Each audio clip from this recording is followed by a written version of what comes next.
Deep-sea divers work one of the most dangerous jobs on the face of the planet, mostly because they are hundreds of feet below said face of the planet. Where many fear to go, these brave souls live their lives submerged in the dark unknown that is our oceans. Today, we're going to be talking about the new film out in theaters, Last Breath, a film that goes to show you how dangerous this job can be. So settle in and imagine yourselves in the cold depths of the North Sea, where we venture out into the space-like vastness of the last breath, which I must say, scares the hell out of me, because I can't even swim. Hello and welcome to Studio Cinema Saturday, the show where we review films old and new, the ones you don't like, and the ones you do. I'm your host, Garrett, and today, as I mentioned, we're going to be talking about The Last Breath, but not just the film. Back in 2019, director of this film, Parkinson, also co-directed a documentary of the same name about the exact same thing. So today, on top of talking about the film, I'm also going to compare it to the documentary. So if you want to know which one is the better option, because there is a better option, stick around and get your trunks on as we dive into the deep end for Studio 24's first SCS about a documentary. Now me personally, I am a bit of a sucker for a biopic. Something about knowing a story actually happened just really gets me going. Which is why I will remain pissed off about Fargo. I like the Coen brothers, but that shit's not cool, man. The day I watched Last Breath, I actually, hours before, watched the documentary. Because I wanted to make this video, really, but also because I'm not really a documentary guy. I mean, I've watched a documentary before. I watched The Last Dance about MJ. That was dope. Maybe like a Dahmer doc or something. I probably just watched the show, actually.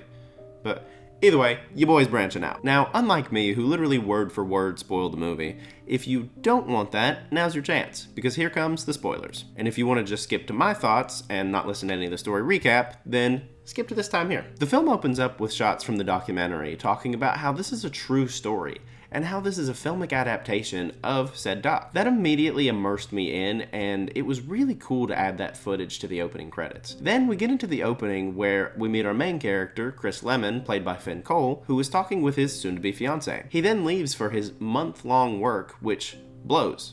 Could not be me. Here we get introduced to our other two main characters, Duncan and David, played by Woody Harrelson and Simu Liu, respectively. We then get some cool knowledge on how this world works. They put them in this big, old tank-looking thing, which is basically what they're going to be in for the next 28 days. And for the first 4 days, they slowly pressurize this unit, and it makes them able to survive at 100 meters below the surface, or 300 feet for my fellow Americans. Now from here, we really get moving.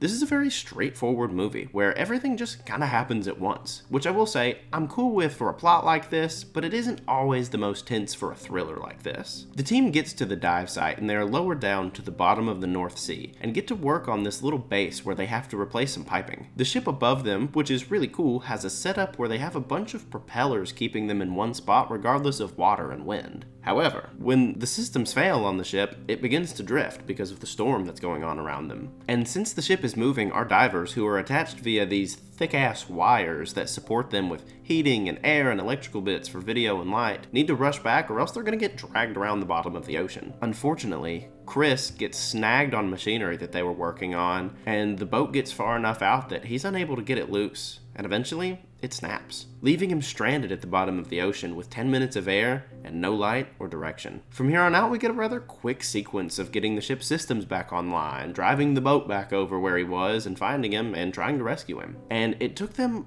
all of about 40 minutes to get back to him, which I must say is extremely impressive, but it left Chris with 0 oxygen for 29 minutes. So at this point, it's a body recovery, and the team is devastated. Getting back and struggling to pull his body from the depths, only to try and resuscitate him from his watery grave. And on a miracle, he breathes. He takes one more breath after what should have been his last.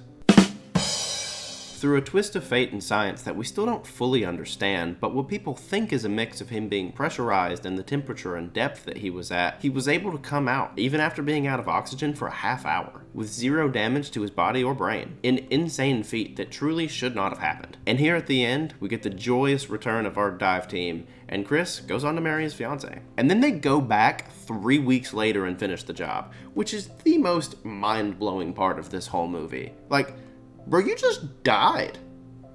Don't go back. All in all, I really enjoyed this film. They shot practically in a tank, so the underwater bits looked dope. The cinematography wasn't anything special, but a real captivating story like this holds you through to the end, and it's topped off by some really solid performances by our main cast. But really, only our main cast, as I feel like everyone on the boat kind of kept breaking some of the needed tension that this movie really lacked. I never really was jumping out of my seat at moments that should have been really thrilling and worrying, but the mix of people in the boat being panicked and hopeless turned around and just fixed things with zero issues, because they're all professionals, and they did their jobs to a T. The main problem was time and oxygen, when I do feel like they could have leaned more into the ocean, because in the documentary, you'll see these spooky-ass, ominous shots of the ocean that remind you of how little you are, and how the sea will take you over if you let it. And I don't feel like this movie really hit the same way. The big kicker for me in the documentary is they talk about Chris in the past, just about the whole doc, until they reveal he lived, and then they brought him in for the interview. And this was extremely tense and worrying. I just wish the movie captured that tension the way the documentary did. And you must be thinking, oh Garrett, you've just told us that the doc was more tense. It must be what we should watch. False. I am the deceiver of thought. I highly, highly recommend you watch both.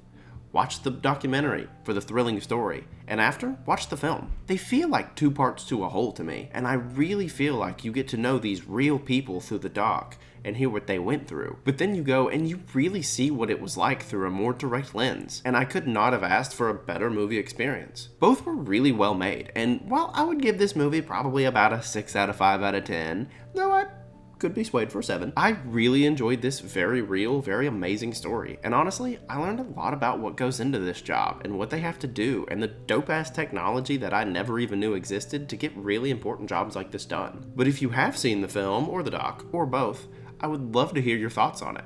Let me know if there was any really cool details I missed, or just stuff that you enjoyed. Which one did you like better? Do you feel the same way that I do? Well, on top of the amazing technology that sends divers down to the depth, below this video, there's a comment section where you can tell me all about it. We thank you again for sticking with us through our show, Studio Cinema Saturday. We have a lot of great episodes out and a bunch more on the way, including next Saturday's upload, Mickey 17, the 17th installment in the Mickey Mouse franchise. Huh? That's not what it's about?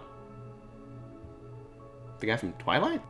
Oh, Batman! Oh, okay, that's cool.